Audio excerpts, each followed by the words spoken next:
Guys, another unboxing video for today. Ito na, from Hypertech.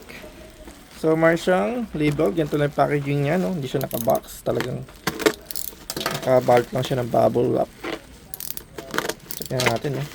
Sabi ko nga sa inyo, bumibili tayo sa Shopee kasi nga, yung presyo, guys, parang hindi naman mas mura pa nga din minsan dito sa Shopee kasi yung mga voucher. Tapos yun nga, pag nag-review tayo nito, may makuha tayo ng points.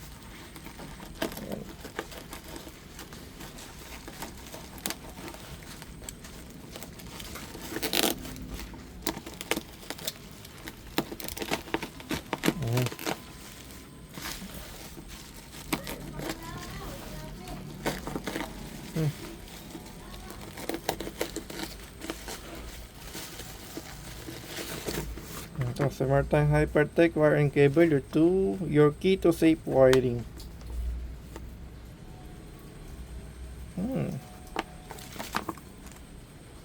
Ayos guys, so meron siyang mga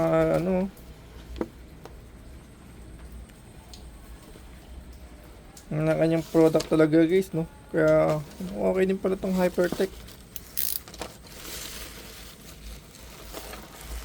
Check natin.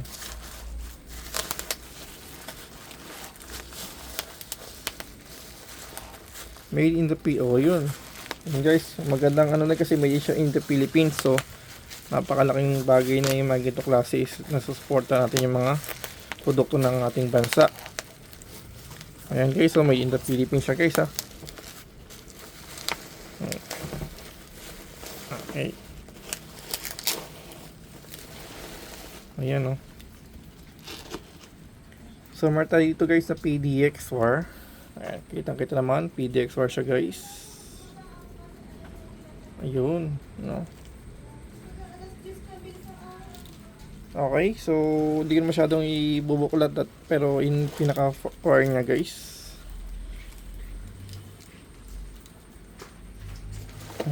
Sold, napakatigas. So size niya guys is number 10 2C, no. Hypertech po siya. Okay guys, so kung gusto nyo itong items kasi lalagay po pinaka-link nito, Shopee, Lazada. Kung gusto nyo bumili, syempre. Thank you for watching po.